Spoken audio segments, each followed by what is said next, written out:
The X in Ajax stands for XML, and it's time to talk about handling XML in JavaScript, which is not as necessarily as easy as it sounds. It takes a little bit of work and understanding, and if you're going to be downloading XML data from the server, it's worth getting to know how to handle that data inside JavaScript in your Ajax-enabled pages. And here's an example XML document, and I'm going to go through the parts of this XML document to get us started. I'm going to talk about how to work with XML like this using JavaScript, because there's quite a bit to know actually about working with XML using JavaScript. And this is guests.xml in the download for the course. And the first item in guests.xml is an XML declaration. All XML documents must start with an XML declaration, and it starts off with a markup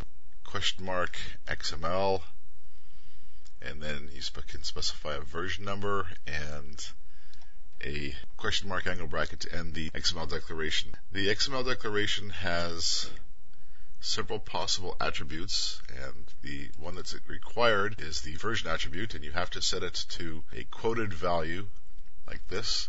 The two legal values right now are 1.0 and 1.1 for XML, and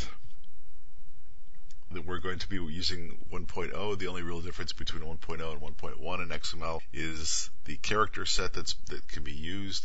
More characters are legal in XML 1.1 than they were in 1.0, but that's not going to make any difference to us, so we're going to use version 1.0. So all XML documents must start to be legal, must start with an XML declaration. And the XML declaration looks like this at its minimum, and that's how guest.xml starts. Next, you can see there's an events item, events tag, and this is more than just a normal tag. This is the document element. As you can see here, this is displayed in Internet Explorer. If you click the minus sign, then you get everything is collapsed into the events element, and that actually says something. I'll expand it again. That actually says that this is the document element. The document element contains all other elements in an XML document. In this case, the document element is named events. However, you don't need to call it events, of course. You can call the document element document or phone book or data and so forth. Any legal XML element is possible there.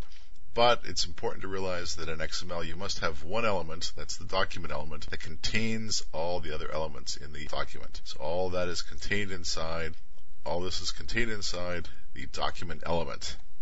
Okay, so you must have a document element in an XML document to have a legal XML document, and this one contains all that data as you see there. All the rest of the elements inside the XML document are contained inside the document element. So that's the basic structure of an XML document. You can have other elements as you see here, like this is the event element. The event element in this case has an attribute type, and type is set to informal, so this is saying that it's an informal event. However, you don't need attributes, of course, but XML elements can support attributes. In this case, you have the event element contains an attribute that says type equals informal. The event element also contains, as you can see here, other elements. It contains an event title element, event number, the subject element, data element, and then a people element. The people element in turn contains other sub-elements as this. It contains 3 person elements, as you see there. Each person element has an attendance attribute and contains